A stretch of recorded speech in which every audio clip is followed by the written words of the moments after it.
All right, good evening and welcome everybody. We're always glad that you can join us as Arnie and I continue to welcome amazing guests for this Maccabi USA Sports Show. We remain inspired by our mission of building Jewish pride through sports. And I gotta tell you, aren't there so many things that we're experiencing now in the time of COVID that is amplified? Think about it. Really front and center now, we had to talk about this a couple of weeks ago, but the rise of anti-Semitism. So building Jewish pride through sports, creating these connections definitely feels more important than ever. It's good to see you all and to see you, Arnie. Glad you took a shower, got cleaned up. Thank you, Donna. It's always good to see you as well. It gives me an excuse to clean up. Yeah. Every 2 weeks I get to do this. It's really nice. It's funny because we need one now, right?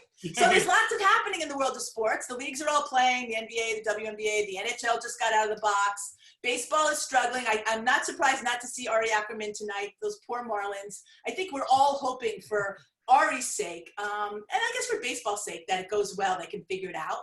Here's a new one for us, the WTT, World Team Tennis. How many of you tennis players, tennis fans, just completed one of its most successful seasons? The former commissioner of World Team Tennis will share highlights next week. Alana Klaas will be joining us. Cute story this afternoon I'll share real quickly. I was talking to the general manager of an NBC-ABC duopoly. And he said, I said, Donna, what's going on? I said, well, listen, tonight I am co-hosting this show. I do it every 2 weeks. And I said, it's a Jewish sports show. And he goes, ha, ha, ha, ha. I bet you're interviewing a lot of Jewish NFL players, aren't you? And he thought he was being funny. I said, ha, ha, ha, right back. And matter of fact, tonight we have Geoff Schwartz. So take that. And he laughed again and he said, that's right, the offensive guard, he played for Oregon, that's pretty cool. Now, here are the most important facts that you need to know, and you only get them on this show while introducing Geoff Schwartz, okay? Jeffrey Isaiah Schwartz was raised in conservative Judaism, and he is observing all the Jewish holidays. He attended Hebrew school and synagogue, and Adat Shalom is his home shul in West LA. Only on this show, folks, okay? When traveling on the road for NFL games for Hanukkah, yes, you guessed it, he carried his own menorah and lighted the candles. Now, about the other stuff in his life. He played every sport growing up, including basketball, and I think he was an all-star baseball player. And I love this, that he played tackle and guard on offense and nose guard and defensive end, on defense for his high school team. So I guess he covered a lot of ground. He cooked the latkes too, just want you to know. Played for the Oregon Ducks, holds a Pac-10 record for rushing by a right tackle. You guessed it, 3 yards. Drafted by the Panthers 3 years, Vikings, Chiefs, played for the Giants, Lions, and then is playing in retirement. And you are doing a heck of a great job, Geoff, playing in retirement, I must say. And this says a lot about himself. He said he didn't exactly say it, but he's adopting it. He goes, I'm just a fat kid living a dream. But he also wants us to know that Geoff Schwartz is smarter than you, which is the name of his current NFL football podcast. And by virtue of all of this, Geoff, we're all signing up. We got to be fans. I assume It's on Spotify, right? Spotify, Apple Podcast, Google Podcast. It's everywhere. Go find it. It's a fun football show to just help you be a smarter fan. And we all want to be smarter here because we're all into being smarter. Arnie, I know you're a fan. Welcome, Geoff. Yay.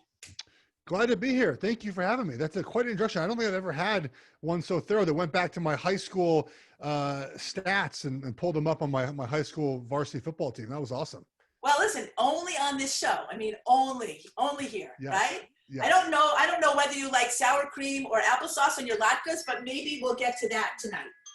I like them plain. I'm weird. I just put a little salt on top. There you go. Crispier the better though. I want the crispy latkes. The more you talk, I'm gonna be a fat kid too soon. Hey, Arnie, you always like to kick it off with a great first question. Let me kick it off. Hey, Geoff, it's nice to have you. Welcome to, as I say every week, Hamisha TV, and we're excited to have you. I want to give before I ask the first question, I want to give Donna a big shout out to 3 of my friends that are on the call. David Weissman, who we've known for years, and one of the leaders in South Florida, and Kenny Silverboard, one of my colleagues with Federation. And, you know, as good as Kenny and I are, the #1 Federation CEO in the country is on tonight. Rob Goldberg from Buffalo, even though he's a Bills fan, so we won't hold that against him.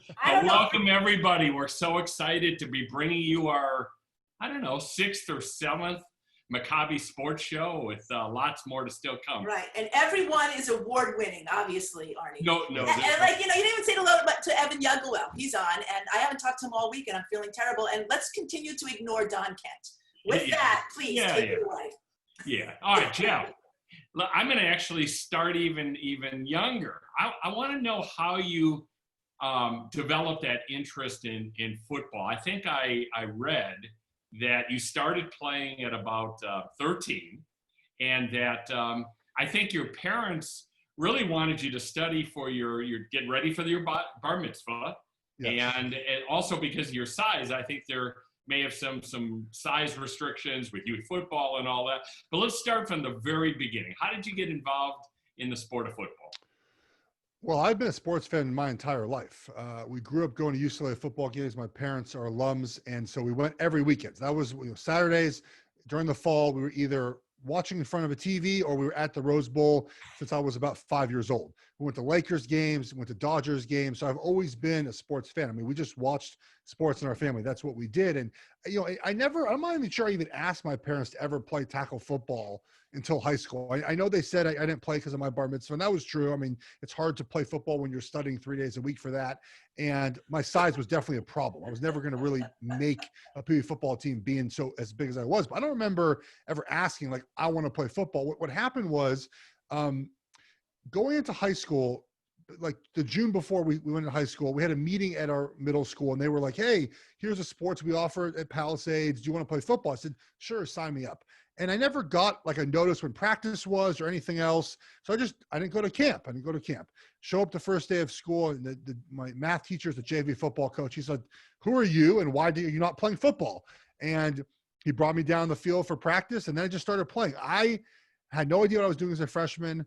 I played one play that entire season on junior varsity. I don't even really remember that season besides the play that I was in. And then I just kind of grew into liking football. Like it takes time to learn how to be. I'm not a physical person by nature. So you have to learn how to be physical in the football field because you can't survive being soft. So kind of different stages throughout my career, I kind of had to ramp up that physical intensity. And it started in high school. I had great high school coaches. It's very important to have those great coaches. And that's where it started for me. And then I just, I fell in love with the process of preparing, obviously the physicality and the mental part of the game. That's one of my favorite things. Like the mental part of playing football was always super important to me. Well, it's pretty interesting, Jeff, because there are so few Schwartzes in the league, and I'm gonna think because because all of you guys have Jewish mothers, and I don't know, it's Jewish mothers. We weren't pushing our kids into football. Maybe that's what it is. So what did your mom say when you started playing football? I mean, because you were playing baseball and basketball, right? Yeah. Well, look, I know that the Jewish mother thing is an easy excuse to make, but most of us aren't this big, right? Like part of it is that genetically we had to play football. I mean, there was no other, it was either like no sports in college and no scholarship or go play football. So I think my mom at first was worried, of course. I mean, I think even now she's worried about my brother. I mean, every year she told me, hey, you can just retire. It'd be fine with me. And so I think that's just natural worry as a parent. Now I have 2 young kids. I understand that worry. But my dad had to tell my mom, like, look, he's the one doing like the injuring. Like he's the one out there who could possibly injure the players. You shouldn't have to worry about him being hurt on the football field. In high school, I had like a sprained ankle or something, but I end up in my NFL career getting very hurt. So the worries, ended up being true. But by then, I'm obviously an adult. I see. Okay, she's an adult. All right. Hey, Kate, hey, Jeff, let's transition a little bit. Let's move a few years from high school to college. Southern California kid that went up north. What attracted you to the University of Oregon? And I have to ask you, I've never been to Autzen Stadium, but I've watched it on television many times for the games.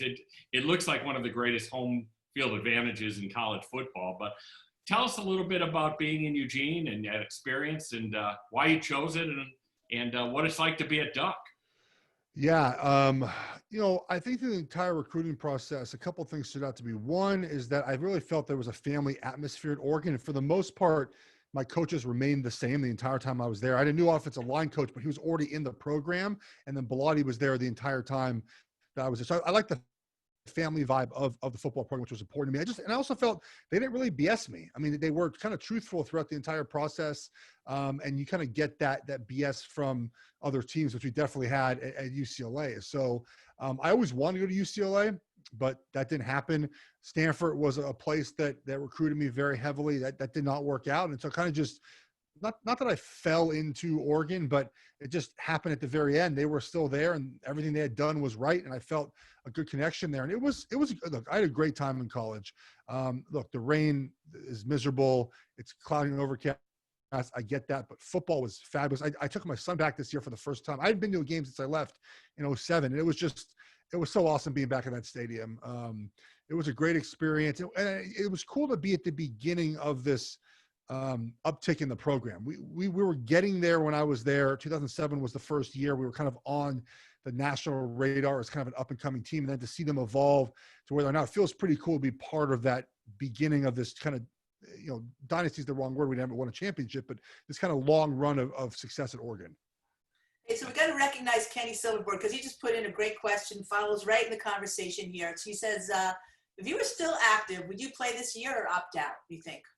Oh, I would play this year. A couple of reasons. One is that, it's hard to turn down the salary. I've asked my wife about this. I said, hey, if I was, quarantined for 6 months, I'm at a hotel for 6 months, how would that play for you? And she said, of course I would do it because you make a lot of money. Now, a little revisionist history because she used to yell at me when I was gone for a month to go work out in Arizona. So I don't know how much that's actually truthful, but I think for a lot of guys, they're not, fearful of COVID, but they know it's there and they're taking the precautions in their life and in the facility to not get sick. And look, the NFL facilities are doing an amazing job of trying to keep everyone safe and healthy. Everyone's wearing a mask. They're wearing face shields. They have sensors on their name tags. If you get too close to someone, your sensor beeps. If you're not supposed to be in the same place, they're obviously daily testing for the first 2 weeks of training camp. So they're doing the best they can in the facility. The number one issue, and we see this with the Marlins, with the Cardinals, is player responsibility off the field, right? Off the facility. Are you going to do your part in staying away from bars, indoor restaurants, bowling alleys, movie theaters? In some areas of the country that those aren't even open, but others there are. And so players have got to take responsibility to do that on their own. And the NFLPA and the NFL have a fine system now. If you get caught in a bar this year, you're getting fined like $50,000. They're going to crack down this because that's the only way this works. It's not a bubble. And so players have got to take responsibility. The Marlins players were out at a bar in Atlanta. The Cardinals players were at a casino. It's no surprise where COVID is spreading. So players have got to be able to understand what they can and can't do off the field. I feel compelled to defend the Marlins players only because because one of their owners actually is usually amongst us. He says they were not at a bar. They were not doing anything illicit or wrong. Okay. For whatever that's worth, I felt like I just wanted to add that. Hey Jeff, let me follow since we're on this. Yeah. We're on COVID. Let's stay on that for a few minutes. The Saints announced something really interesting yesterday. They actually bought out a hotel. They rented half a hotel, and they're going to give the players an option. I mean, if you're a player and you want to go home every night, from training camp, you could still do that. But for the rest of the players, you have an option to basically create a bubble, and that's what they're trying to do for training camp, and they're going to do it, I think, for the whole season. You think that's the start of a trend, kind of a hybrid model of what the NBA and the NHL are doing with a full bubble and what baseball and the NFL is kind of doing with, not a non-bubble right now? I'm surprised they didn't do this for training camp already. I mean, this feels easy enough to do just for camp. And we often see that teams do go away for camp. I've done that with 3 different teams. There's only you guys, like it's only the team in the dorms. Like that actually, I think would be a really great mini bubble. Now it's hard to control the facility and kind of the access, which is easier to do in your home facility. But yeah, the Saints are doing a great job.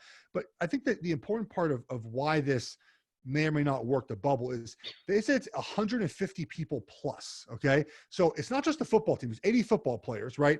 There's 20 to 30 coaches. There's, this is training camp numbers. There's 10 equipment managers during training camp.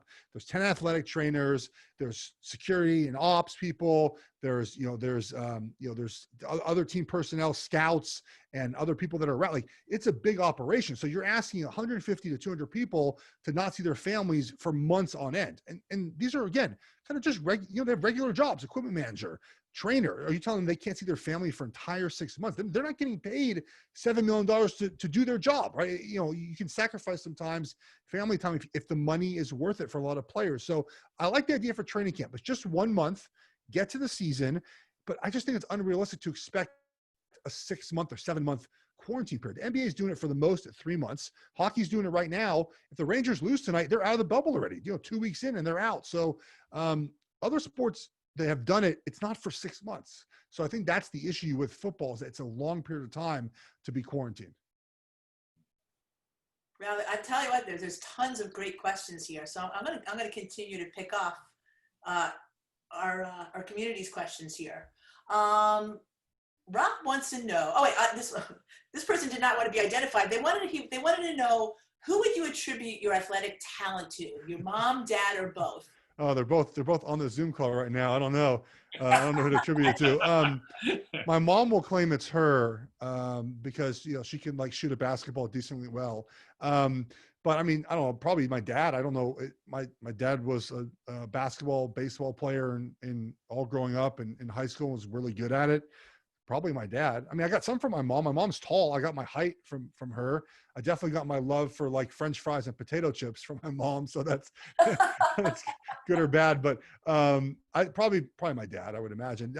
Maybe my parents asked that anonymous question to get an answer out of me. No, it wasn't them, actually. I truly do know who it is. I don't know if it wants to be anonymous or whatever. Yeah. But I'm going to pick up one more, Arnie, here. It's what are your thoughts about the Washington Redskins name change? Yeah.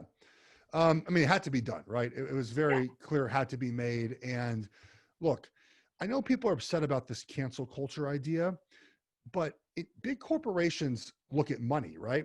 And Washington football team looked around and said, hey, we're losing money now by keeping the name the Redskins.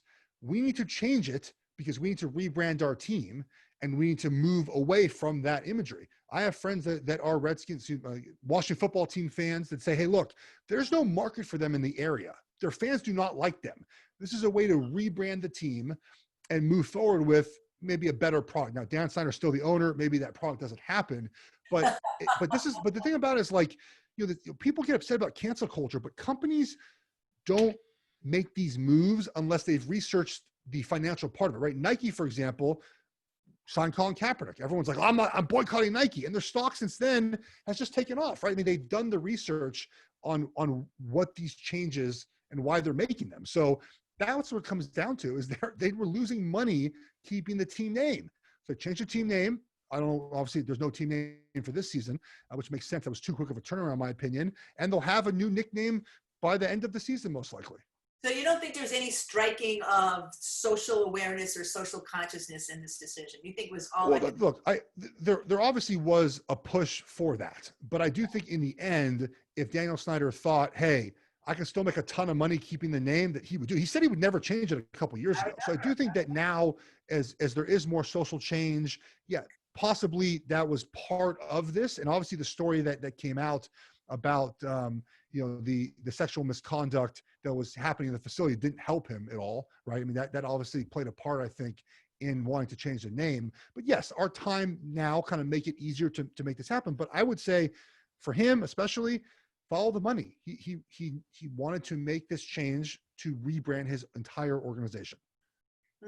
Makes sense. Hey, Geoff, we're going to shift a little bit here, but I want to ask you, I want to just one more question on, you just referenced Nike. Obviously, you played during an era where Phil Knight was in the news big time, and I think everybody knows he was the founder of Nike, but a huge University of Oregon alum. And did you meet him? What was he like? And what influence did he have on the program? He's awesome. So he truly loves the program. I met him a couple of times. So Donna mentioned that 3-yard run I had against USC. It actually got taken off YouTube. It's sad, but it's taken off. And so I got a 3-yard carry. Dennis Dixon went the wrong way. He pitched me the ball. And so and that was 2007. We just USC was kind of ending their dominance. We hadn't beat them quite yet. And it was like the over the hump type of game, right? Like we took over USC. And so it was a great win for us. We won 24-17. And I was the third leading rusher in the game. It was Jonathan Stewart and Dennis Dixon and then me. So I'm walking up the tunnel and someone kind of jumps on my back and says, "You were the third leading rusher today." And it was Phil Knight. So he's very in tune. I mean, he's basically like the owner. I mean, every time he comes in after a game, shake his hand, shake his hand. He's all into it. I mean, he basically paid for the whole facility. He lands his helicopter on the practice field. But he's not like an imposing figure, right? He's not like someone who you're fearful to ever meet or see. And obviously he loves himself some Oregon Ducks, but he's donating money to Stanford Business School, to the Oregon Library. I mean, he paid for Oregon State's baseball team back when Oregon didn't have a baseball team. And he spreads his money out to various Pac-12 schools. You know what I love about Oregon, I don't know if this was during your era, but every time you watch the Ducks play football now, you never know what uniform they're coming out with. It could be yellow, it could be green. Yeah. But I assume you were a little bit more traditional during your playing time. No, we started that in 2006 was the first crazy year. We had the white-ish pink helmets with pink flames. We had the yellow helmets for the first time that were like off yellow. They didn't even match the jerseys. And we had the green helmets. Then my senior year, we had 4 helmets, right? We had the yellows. We had yellow, and we had green, and we had white. Maybe we had 3 that year. We had 4 jerseys. So we started kind of getting into that, and then it went wild with Chip Kelly and Mark Helfrich. And now Mario Cristobal has kind of like eliminated that. They just have, like a green set, a black set, a yellow set, a white set, which basically most colleges have now. The coach now, Mario, is a fantastic recruiter. Done a great job with the pro. He's a hard-nosed guy. I mean, he's a former offensive lineman. He's not a uniform guy. Like, that's not his thing. He knows that that's part of kind of the Oregon allure, but he wants to hit you in the face whatever jersey he's on. He doesn't care what jersey it is. So we're moving kind of away from that a little bit as far as the flashy uniform. One week, not when I was there, they dressed like a duck. They wore orange socks and orange shoes. Like, they dressed like an actual duck one week. So it was they went overboard a lot. So we're talking about the Pac-12. Should we stay here just a second? There's a lot of good questions here, but as you are aware, maybe not everybody on this call there's been what is it called? We Are United or United? I forget the name of their group. By the way, just so you know, I'm a Pac-12 mom. My son went to Cal. And when I saw this, I said to him, "What are you hearing?" Because he played basketball. A lot of his friends played football. What's going on? Yeah. So for everyone's knowledge here, the football players across the Pac-12 have decided to create a united front and make great demands on the Pac-12 in order for them to continue to play this season, if in fact they do. Love your thoughts on this. Yeah, so the Pac-12 players put out a list of demands. They were basically 4 subjects. There was, there was a COVID procedural subject on top, COVID protocols. There was something about kind of like spending was part 2. Part 3 was racial justice. Part 4 was basically economic, kind of equality, essentially. And so they swung for the fences. Okay, there's plenty of things in here that are fantastic. There's plenty of things that just make no economic sense in the current model. That is the cultural, which they want to destroy, essentially. I think that we're moving in a direction of kind of destroying the quote unquote model that we have in college football, because name, image, and likeness is happening in a year, which is where players can market themselves. It's the most outrageous thing ever. Any walk of life, if you can get a marketing deal, go for it. But college athletes that are under scholarship can't do it until next summer, until be allowed next summer. So I'm glad they're fixing that. So I like that the players have realized they have a voice. I remember when I was 18 to 22 years old, I wouldn't have done this back then. I think players have grown up now in an era of social media, an era of sharing all their thoughts, of having no issue of speaking up when they feel that they're wronged. And so a lot of, like I mentioned, a lot of the protocols are going to happen. The COVID stuff, the Pac-12 will address. They're not going to waive liability. It's not going to happen. They will address all 3 of the points in the racial injustice section, which is a committee basically formed to discuss those issues. 2% of revenue going to low-income Black students and other minority projects. And I will say it's probably not going to end up being 2%. They'll get something there. And then also a Pac-12 Black Athlete Summit. The Pac-12 will agree to all of that. But the economic stuff, they're not agreeing to any of that. They're not agreeing to a 50% revenue split. They're not agreeing to an extra year scholarship. They're not agreeing to 6 years insurance. They're not agreeing to cut their own salaries. And look, there is some wasteful spending. I'm not going to pretend there is not, okay? But the current structure of college football, you kind of have to pay for a good coach.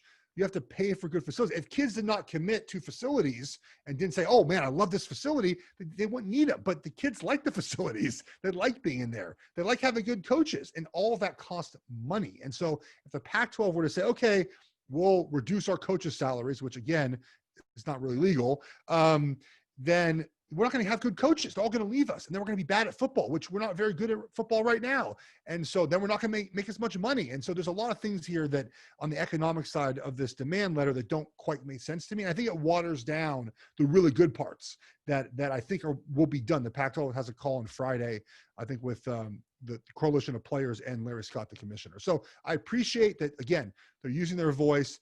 They're speaking up. I don't expect many players to sit out for this. I think we'll have to see players sit out for COVID, but I really don't expect a lot of players to. And we've had a lot come out, high-profile players in the conference say, look, I support this, but I can't sit out. So I don't think we'll see a lot of players sit out.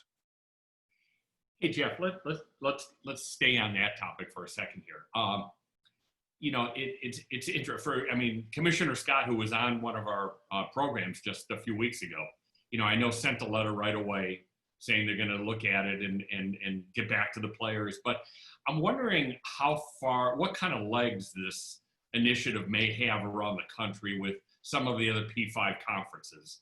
Do you think some of the athletes are looking at it and, that this maybe is the beginning of, a really major reform? Or do you think this is more, my alma mater is Northwestern, and you remember came home to the quarterback, tried to unionize, that kind of fizzled out and went nowhere. But where do you think this might go? Because certainly what they're trying to do is apply leverage right now where players have some leverage.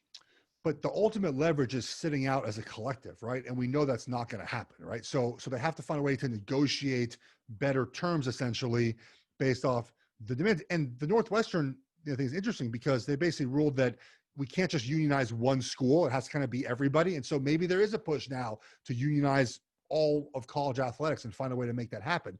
Look, camp starts for most teams August 17th. I don't expect there to be a Big 12 announcement, an SEC announcement of players being part of this. I think it's specific to the Pac-12 conference and something that the Pac-12 conference, again, will have to deal with because it's good press too. It's good for the league if you show some goodwill on these demands. Again, the economic stuff, it's not going to change in 10 days. Some of it has a lot to do with legal issues, right? Like the endowment funds can't be used to pay for sports. So again, they'll address some of this. I don't think we're going to see it in our release. We would have had to see it already, in my opinion. The players know other players in other conferences. I'm sure they brought it up to them. Hey guys, do you want to join this pledge?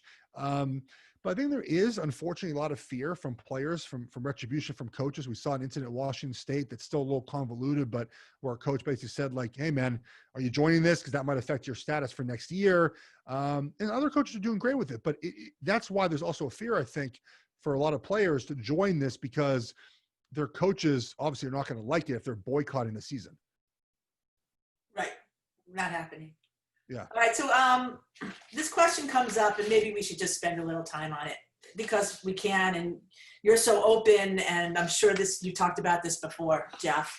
I guess it happened 4 weeks ago when Deshawn Jackson came out with his I'm going to reference it to a rather ignorant, almost crazy statement, created quite a lot of hoopla. I don't know that it's all gone. Jeff Lurie certainly was challenged to figure out how he was going to deal with it. So our group here want to know how you thought the NFL handled that situation. Well, the NFL kind of ignored it, right? Because the Eagles, they let the Eagles deal with it. I think I loosely know Deshawn Jackson. I mean, I've played against him for a while now. We played against each other in college. I know people that have played with him, and I've been in the locker room, so I understand that players in the NFL have no idea about Judaism, right? They've never talked to a Jew about Judaism. There's not a lot of us in the NFL. And there's a lot of ignorance when it comes to religion, which we've seen, by the way, is now permeated itself through many other parts of our society since the Deshawn Jackson incident. And so, look, I viewed it as someone that was just so ignorant, right? I mean, you put a Hitler quote that was fake, first of all, which is just, again, and then tried to defend it by saying this was a black empowerment thing when it clearly wasn't. And so I looked at it as arrogant. Plus, he also has tried to learn, right? He talked to Holocaust survivors, talked to rabbis. I have not cut the same slack to other people that have had time to listen to Jewish people and why some of these comments are anti-Semitic and why we believe they need to be addressed, and still have gone ahead and said things anyways, right? Nick Cannon comes to mind. Dwayne Wade, like, seconded his opinion. There's other Malik Jackson, an NFL player who turned his Instagram private because he kept praising Deshawn Jackson. So there's Steven Jackson, another one who double, tripled down and still kind of didn't really apologize. He apologized for getting caught, essentially, didn't really apologize for his words and what they meant. So I take more issue with those who have had time to figure out why this is offensive and why it's anti-Semitic, and haven't done it. I was unaware, honestly. I knew Louis Farrakhan. I kind of, I loosely knew him. I didn't realize it was such a big thing in NFL locker rooms. I didn't know this. And in my opinion, it goes back to just not knowing anything about Judaism, not really knowing any Jews, and just having these stereotypes in your head of what Jewish people are. And I had players that reach out to me when Deshawn Jackson happened, said, "Hey man, I'm sorry that he said this," because they know they talked to me before. Like they understand who I am. And I think there's just a lack of communication. And quite honestly, if there's a locker room with one Jewish player, I think there's 8 in the NFL, you're never going to have those conversations. So I cut Deshawn a little bit of slack on that end, right? Is that he's going to educate himself. He's going to learn. The other guys, I don't cut them slack because they've had time to figure it out and they haven't done it. Hey, Geoff, that's a great response. And this is a topic that we've had now for the last several weeks, permeating this show.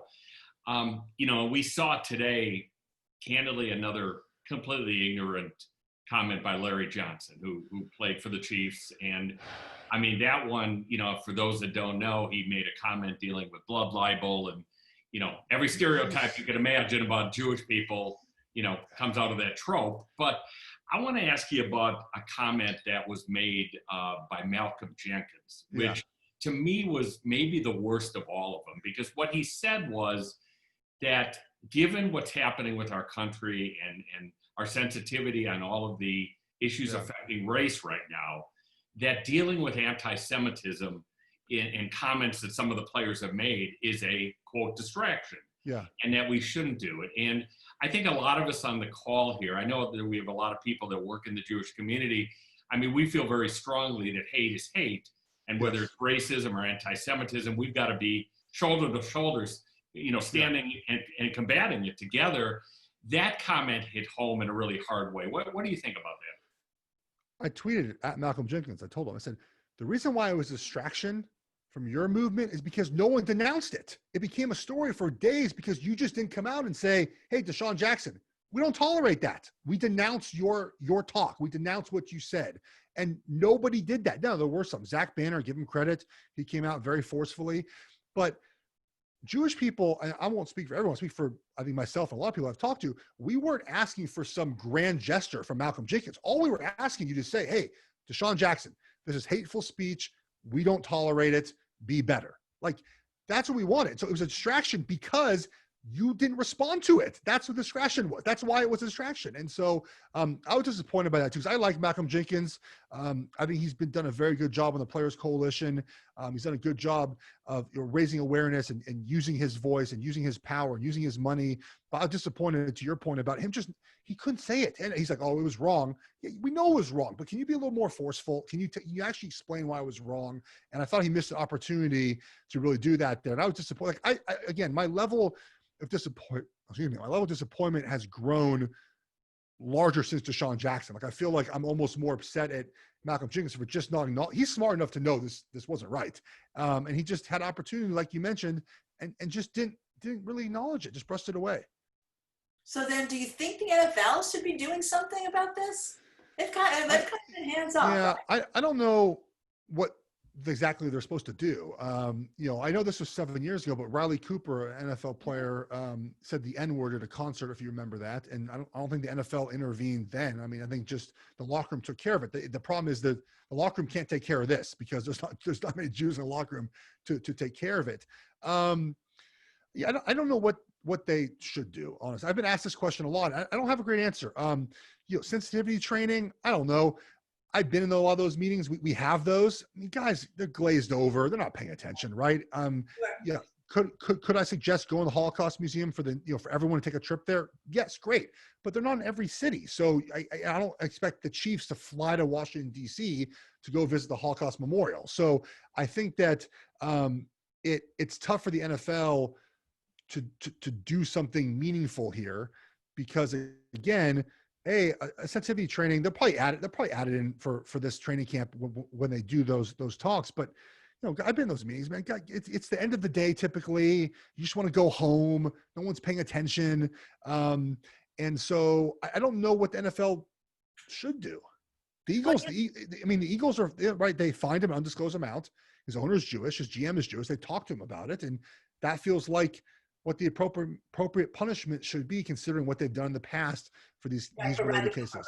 Right. There was definitely parody. Have you ever experienced any anti-Semitism from your days coming up from high school all the way through? Yeah, a couple of times. I had a player. There's a story that I'll go back for one more. A story that I recently remember. I've talked a bunch about this subject. Didn't remember it till I had a coach recruiting me in college, and this was, I don't know if this considers anti-Semitism, but he said to me that he knows I'm Jewish. I mean, it's no surprise. He said that I only choose my coaches based on their religious beliefs, like they agree with me. That was a very odd statement to make. I mean, I said, is it anti-Semitic? I don't know, but it's just like an odd thing to tell a Jewish recruit that, like, I only choose coaches based on the religious views that agree with me. I was like, oh, okay. I didn't go there. It's one of the reasons why, but there are many reasons why. We have these, they're not done so much anymore, but like rookie shows and freshman shows. So the end of training camp, it's fun, right? You're done with training camp. We make the freshmen and rookies sing and dance, and we boo them and we cheer them, and just like a team bonding event. So we had a freshman in college. I was, 20, 21 probably. He's from backwoods, Georgia, 17 years old, maybe just turned 18. We're not actually in school yet. And he gets his guitar out, he starts singing, and he had a song, and something along the lines of the Jews should burn in the oven, or like the Jews burn in the oven, somewhere along those lines, of course. So I had to sit him down and to talk to him, explain, why that's not inappropriate, all that stuff. Like so that was, again, maybe I'm naive to chalk that up to ignorance in his part. I mean, 18 years old, never met a Jewish person. And after that, no problems, right? I mean, after we talked, we were friends, like we no issues. In the NFL, really nothing except a couple experiences. And again, I never felt that anti-Semitism or any part of that held me back in my career. It never did that, in my opinion. It wasn't even close to that. My injuries did a lot of that. I just had a lot of questions from players, a lot of questions about Judaism, what we believe, what we do or do not believe in Jesus, some conversations like that. And then I did, two people try to convert me during my playing days, two teammates. The second one was awkwarder than the first one, if that's a word. He said, we take Jesus as your savior. And I said, no. He said, well, you're going to hell then. I said, oh, all right.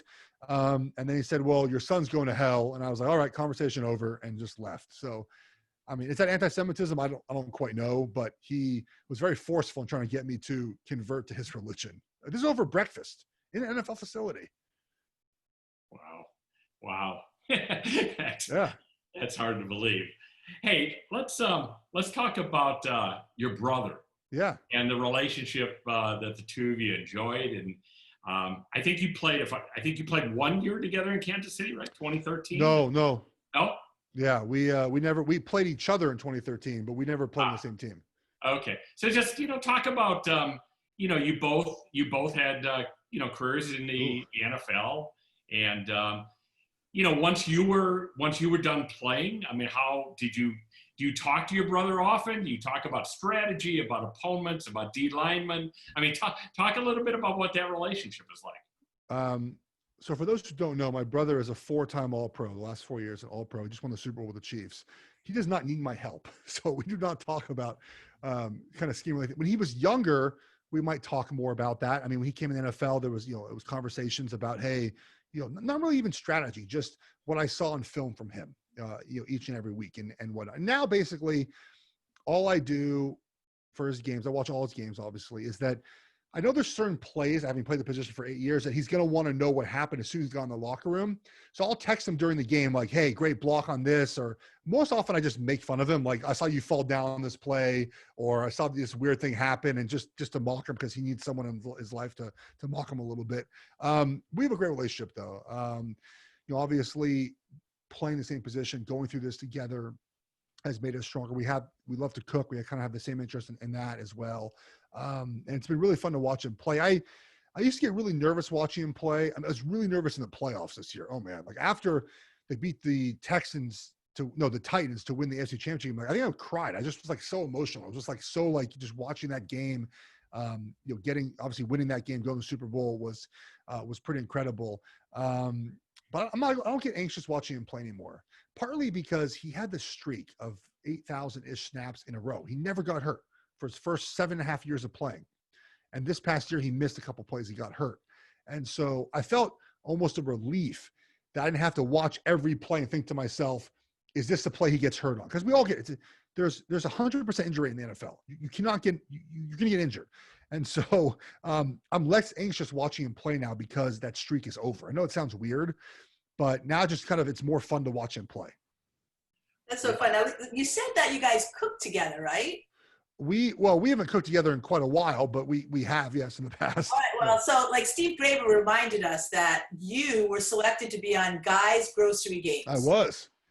I love that show. I missed your episode. I'm going to have to now go Google it or something. We got robbed. You got robbed? Tell us about it.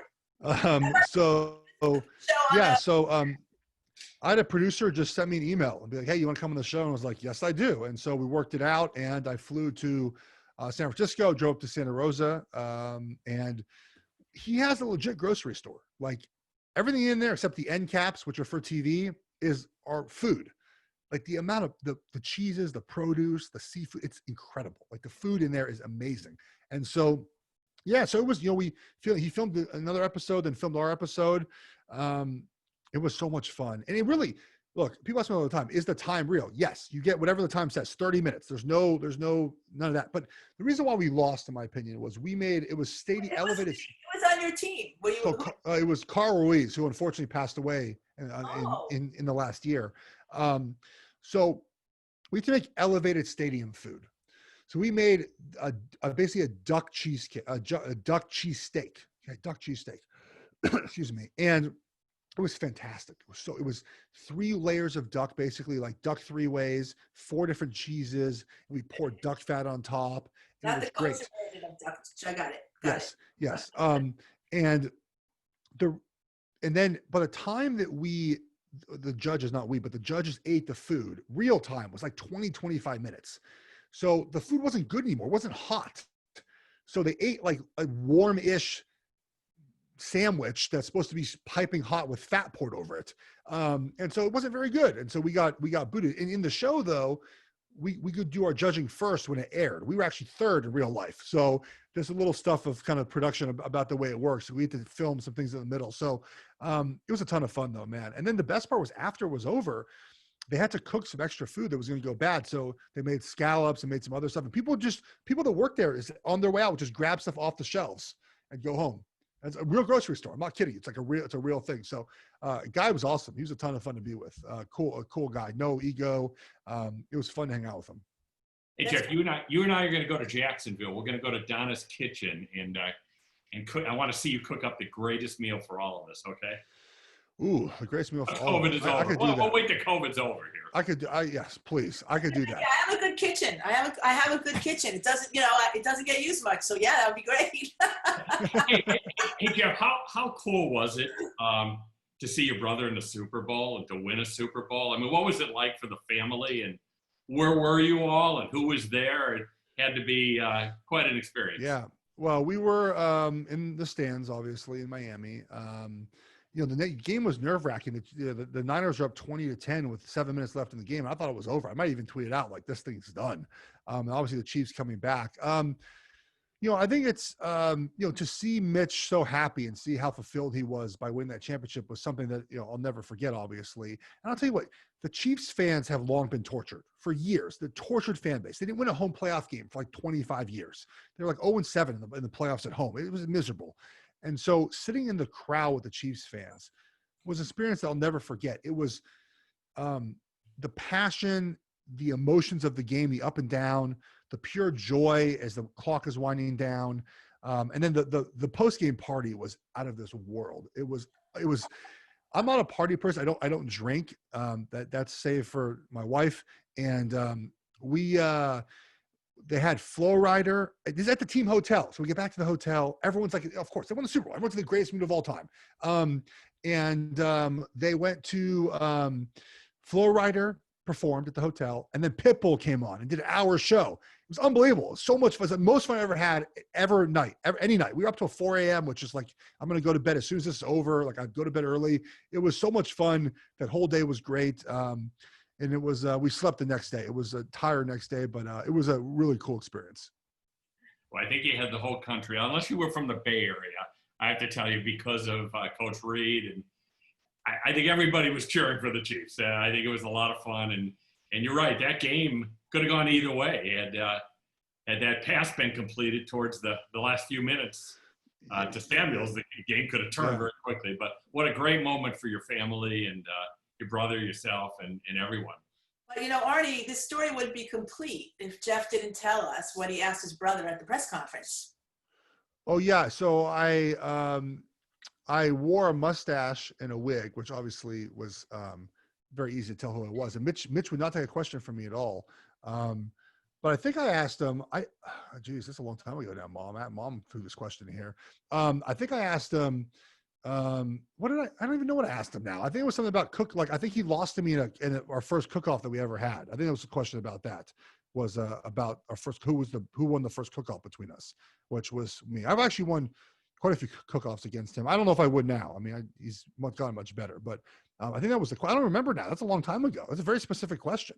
I didn't expect that to be answered. From your mother, of course. She knows these things. I do not remember the specific question I asked him. Maybe that was the one. I don't know. So I hope she writes it in the box here so I can tell. Oh, it was about the fajitas at Senor Pico. Oh no, that's not. It was at Don Antonio's. Yeah. So my brother and I one time went to eat at Don Antonio's on Pico in LA, and we each ordered the fajitas for two. So we wanted we want two separate orders of the fajitas for two. And the waiter did not understand us. He goes, okay, fajitas for two. And we're like, no. We each want the fajitas for two, two of them for us. And the guy's look on his face was just, he was in awe. He was shocked. And we ate it all, of course. Of course he did. Of course he did. There's a great question here. We earlier on, Mark Ehudin. Mark, I saw you somewhere on the screen. I guess, Geoff, you impressed Mark because you talked about having an interest in the mental aspect of the game. In the NFL, his observation is it seems like there's a fine line between the Super Bowl champion and a few other top teams, maybe a difference between a couple plays a game. He wants to know, did any of your coaches or teams focus on the mental aspect in preparing for a game to separate you from the other teams? I mean, as far as like mental health training, no.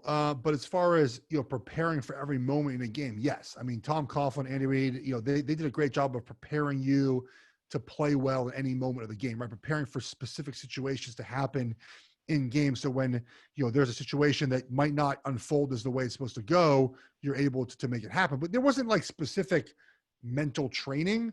I had my own sports psychologist that was helpful for about 12 years. Some players did that as well, but there wasn't like a specific, mental training, I should say, that came with playing in the NFL. But again, it was more about just preparing for every moment, having clarity in the moment, and knowing what you have to do. There's only 35 seconds on the play clock. You better have a play ready to go and get ready to play. And the best coaches are able to kind of script that out in their mind, what they want to do. Hey, Geoff, I got two questions for you. One, I got to ask a Maccabi question, but before I get to that, you played with several teams and obviously several quarterbacks you were in the huddle with. Tell us your best story, your craziest story about a quarterback or anybody else in the huddle. And then I do want to ask you about Maccabi. You grew up obviously as a Jewish athlete. Yeah. Had you ever heard of Maccabi? Have you been involved with any of the Maccabi programs as a youth? On to the last one first. Yes, I heard of Maccabi. I think as a youth, I'm pretty sure I followed it. I mean, I'm trying to think of when there was a specific instance where I knew I heard about it. I don't remember what it was anymore, but yes, I knew about the organization. I knew about the sports, obviously sports aspect in it as well. So it's nothing new to me. And then the question about the craziest story in the huddle. Oh man. Well, I mean, it's more, you remember the bad a lot more than the good. We had a quarterback, really young player, come in the huddle in his first play, and his voice cracked as he called the play. That's not very good when you're that nervous. You can't get the play out. That was pretty embarrassing. Oh man. Let's see. We had I'm trying to think of all the different things that was in the huddle. Man, I gotta have better answers for these on the spot like this. No, that's okay. You played. I mean, look, I'll tell you like prank wise, this wasn't an offense, a quarterback thing, but when I was at Carolina, Ryan Khalil and Jordan Gross were great pranksters. And when I got engaged to my wife, they made fake wedding invitations, like real wedding invitations. Had my name on it, my wife's name on it. They put Temple Israel in Los Angeles on it, just kind of a generic. They just picked one out of the bucket, thought it would be there. And they put the wedding invitations on every single player's seat in the locker room and the coaches. So it was like a random like Wednesday during the season. And so I walk in the locker room and everyone has this invitation. And some of the coaches came up to me in the stretch line, like, "Hey Schwartz, I appreciate the invitation, but I can't make it. Can I send you a gift?" Like legit, like really thought it was real. I was like, it's not real. I still have the wedding invitation in my closet. So there's little pranks like that here and there that were dealt with. But a quarterback, I mean, look, Eli Manning, you knew when we had to go win the game that he was there. I mean, you could see in his eyes, right, that when you played the Niners in week, I think 3 or 4 in 2015, we needed a 2-minute drive, go down, and we won the game. And like the look in his eyes when he comes in the huddle, it's there. Obviously, he's won 2 Super Bowls, and he knows how to finish those games. That look he had, I really haven't seen that from many quarterbacks. So, Arnie, I got one more question before we go. I just want to say, Ari made it, and Ari, we're sorry we started without you. Just want to let you know. We just had to. Sorry, but we're glad to see you. We really are. Here's a final question for you, Geoff. And I think that, Danny, it's a good one, and I think Evan will particularly like this. Evan Yepowell. Talk a little bit about your Jewish upbringing, and did you have any favorite Jewish athletes growing up? And it's funny because all of us kids who were Jewish athletes looking around, right? There weren't many to focus on. So, and especially obviously in football, Sid Luckman would be before your time. Yeah.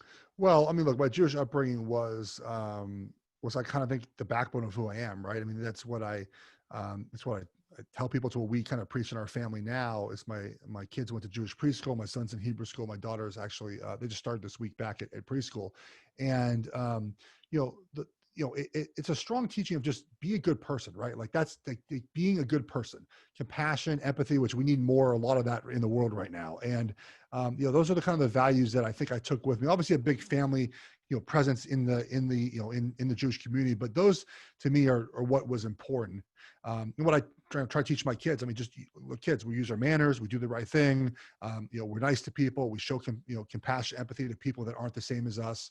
And that was really, I think, important to me. It's what I took away from a lot of what I learned as a kid. As far as favorite athlete, I mean, I wasn't a Dodgers fan, but Sean Green, I guess. I mean, obviously Koufax, we all know the story of Koufax, which puts a lot of pressure on a lot of us to not play in Yom Kippur. But I don't really, There wasn't many football players. I mean, Sean Green, I knew Sean was Jewish and he was good for a period in the Dodgers, but I hate the Dodgers. So it wasn't like a favorite athlete of mine. So I think maybe, Koufax, just maybe because of the story about him sitting out on Yom Kippur.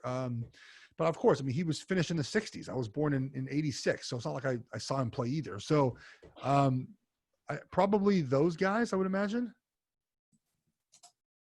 Okay, that's cool. That's cool. Those are good people. Arnie, before we wrap it up, do you have any pre-wrap up? No, I just want to thank you. You were great.